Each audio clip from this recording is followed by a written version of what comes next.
All right, everybody, welcome into episode 283 of the Leaning Into Leadership podcast. This is our monthly, midweek, mid-month episode of the show, and today will be a little bit different than some of our normal episodes.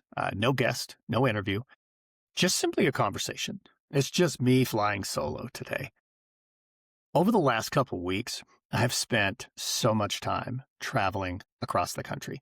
Last week alone, 4 time zones in 4 days. And I've been working with corporate executives, with educational leaders, with leadership teams, and somewhere between all the airports, the conference rooms, and the school hallways, I realized something. I've spent years teaching leadership frameworks, the AWESOME framework, the cycle of chaos, the ALIGN framework, coaching, intentionality, leadership teams, clarity. And this week, for the first time, I felt like I could finally articulate a philosophy that has been underneath every one of those ideas. So in today's episode, I simply want to share with you that growing philosophy that has really percolated its way to the surface. Now, before we jump in, I want to take a moment and thank our sponsor for today's episode. This episode of the Leaning Into Leadership podcast is proudly sponsored by HeyTutor. Now, one of the things I believe deeply is that great leaders don't simply react to problems. They intentionally create conditions where people can succeed. That's exactly why I appreciate the work HeyTutor is doing with school districts across the country. HeyTutor isn't just a tutoring provider. They're a true educational partner, helping districts create the conditions for students to thrive through high-quality, personalized learning experiences. With the National Student Support Accelerator Badge for high-quality tutoring, their programs provide targeted literacy and math support that closes learning gaps while giving students the confidence and skills they need to succeed. When leaders intentionally invest in the right systems and the right support, incredible things can happen.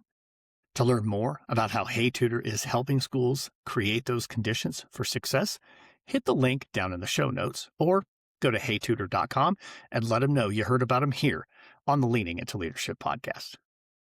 All right, folks, let's dive into this conversation, and I'll start here. A few days ago, I published a blog that I titled, "I Thought I Was Helping, a Perspective on Servant Leadership." And the response was incredible. There were a lot of comments that came my way. There were messages from principals and superintendents. I heard from some teachers and some leaders that were in completely different industries that essentially were saying, I had not thought about leadership exactly that way. And there were also a couple of comments that disagreed with me completely, and that's normal. I don't take offense to those. I certainly didn't engage or respond or anything like that. But one person essentially said that the entire idea I presented in the blog was, quote, a bullshit excuse not to do your job. Interestingly, I wasn't offended by that. I was actually kind of fascinated because I realized that we weren't disagreeing about delegation. What we were disagreeing about is what leadership actually is. And I think that is an important conversation. You see, for years, I believed that being a servant leader meant doing whatever my people needed. If a teacher had a problem, I solved it. If an assistant principal was overwhelmed, I swooped in and took something off their plate. If a difficult parent conversation came up, I was right in the middle of it. I wasn't trying to control everything. I just genuinely believed I was helping. Then I was blessed to work with a leadership coach. Those of you who are longtime listeners to the show, you know that I had an incredible opportunity working with my leadership coach. Completely changed the way I led. I realized by working with my leadership coach that my job wasn't to do everything for everybody else. My job was to grow the people around me. And at first, that sounded a lot like delegation. But looking back, I realized it was so much deeper than that. It was a completely different definition of leadership. Now, this past week, I mentioned it earlier, but I had the privilege of facilitating a corporate leadership summit. And during that summit, one of the pieces that I did was working the C-suite executives through a model for coaching conversations. We paired up, and because of an odd number, I got to partner up with one of the C-suite executives. And The one I actually got to partner up with was the chief operating officer. And he reflected on a conversation during our coaching conversation that he had had that ultimately helped to save an employee's career in their organization. And then I had him coach me through a leadership moment from years ago that still carries emotion from me to this day. Now, neither conversation we had was about having a perfect answer, but ultimately both conversations, I think, were about creating the conditions for reflection, for ownership, and for growth. The next day, I keynoted the Leadership Academy in the state of Missouri. And afterward, one of the audience members stopped me to talk about servant leadership. They said that one statement I said really resonated with their thinking. And see, during the keynote, I said, servant leadership isn't doing everything for others. It's empowering others to do for themselves. A philosophy that I genuinely hold for a long time, something I truly believe. But as it turned out, this particular individual had done his dissertation on servant leadership, and we very much had the same philosophy. He said that many of the folks that are a part of their leadership academy, when they talk about servant leadership, they've realized that they have been carrying everyone else's responsibility because that's simply what they think servant leaders are supposed to do. Ultimately, those leaders are exhausted. I would not be surprised if the respondent who said, hey, that's a bullshit excuse to not do your job, isn't also exhausted. Now, later in the week, I got to spend 2 days coaching several leadership teams that I've been working with for well over a year. And our focus was on preparing for the new school year. And what's interesting is we spent very little time talking about logistics. Those are systems we've already built. Instead, we focused on instruction. We focused on coaching. We focused on leadership. And a powerful, powerful piece that came out of that came from one of the members of one of the teams, was focusing on being really intentional in those first couple weeks of the school year. Like really dialing in on creating experiences that allow teachers to focus on what matters most. Somewhere during that week, it really clicked with me. Leadership is the intentional creation of conditions where other people can do their best work. I wrote that down. I stewed on it. I thought about it. I wrote a blog but didn't use that in there, but I just kept thinking. And the more I thought about it, the more I believe it. Because if it's true, then my job when I was a principal wasn't to teach every lesson.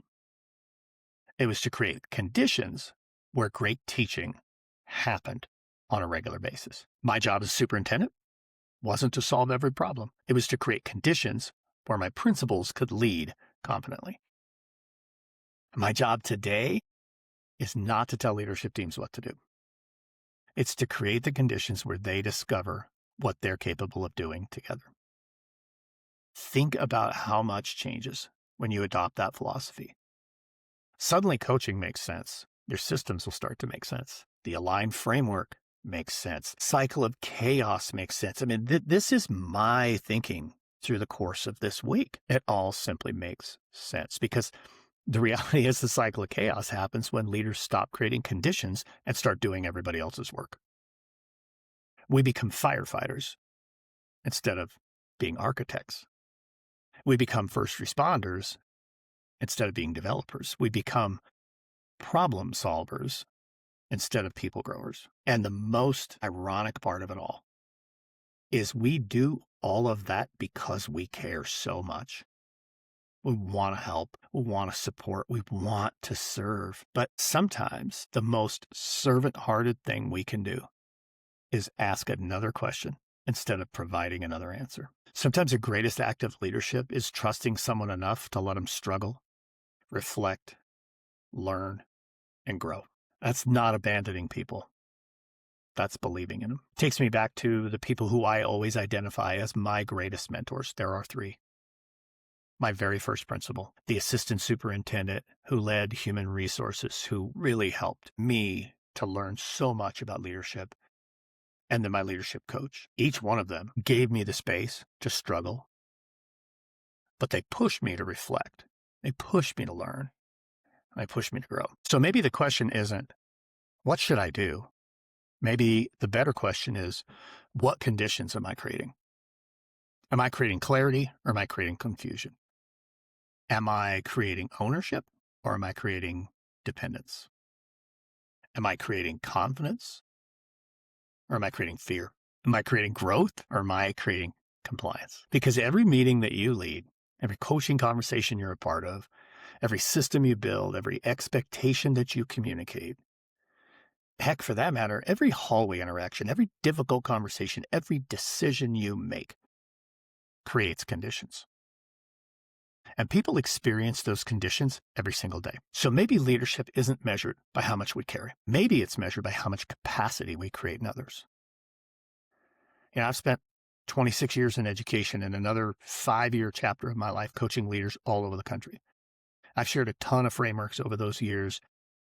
Today, it's simply about sharing a philosophy that I believe is still evolving inside of me. Leadership is the intentional creation of conditions where other people can do their best work. I'll say it one more time. Leadership is the intentional creation of conditions where other people can do their best work. Now, if that idea challenges you, I want to ask you to wrestle with it.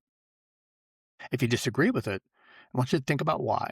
If it resonates with you, it's something I hope you'll carry into your next meeting, into your next coaching conversation, and into the next series of decisions that you make. Because I have a feeling this one idea has the potential to change not only how we lead, but how the people around us experience our leadership. That's what I have for you this week, folks. Thank you so much for joining me for this special midweek edition of the Leaning Into Leadership podcast. As always, rate, review, subscribe. Once again, a big thank you to our sponsor, Hey Tutor. Make sure you get down there in the show notes, click on their link and go check out their services. Get out there. Have a road to awesome week.